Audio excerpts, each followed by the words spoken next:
శివకుమార్, ఏంట్రో జోరు మీద ఉన్నావు? 20 సంవత్సరాల కింద చనిపోయిన మా నానమ్మ ట్రంకు పెట్టే ఇంట్లో అడ్డంగా ఉందని పాసామని అడిగేద్దామని తీసా.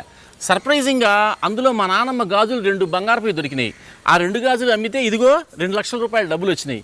ఇప్పుడు ఈ 2 లక్షలతో గోవా వెళ్ళి 4 రోజుల పాటు విచ్చలవిడిగా ఎంజాయ్ చేయాలి. అరే గోవానా, నేను కూడా వస్తాను రా. అబ్బా, అట్టయితే నువ్వు కూడా కొంచెం డబ్బులు తేవాలమ్మా.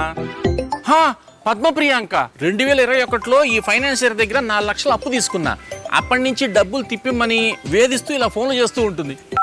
హలో, అసలే బాబు వడ్డీ బాబు, మనిషి కనపడవు. నేను మీ ఇంటి ముందున్నాను. నువ్వు ఉన్న పళ్ళంగా ఇప్పుడు నాకు కనబడకపోతే ఇంట్లో సామాన్ మొత్తం రోడ్డు మీద పడేయిస్తాను. అయ్యో వస్తున్నా మేడం. ఆ రౌడీ దాని మొహనం 2000 కొట్టి ఇవే ఉన్నాయని చెప్పి మేనేజ్ చేయాలి. గోవా వెళ్ళడానికి పెట్టుకున్న 2 లక్షలు కనపడకుండా ప్యాంట్ జేబులో పెట్టుకోరా, మళ్ళీ ఆమె లాక్కుంటది. చాలా కష్టాల్లో ఉన్నా. నా భార్యకి విపరీతమైన అనారోగ్యం. ఎప్పుడు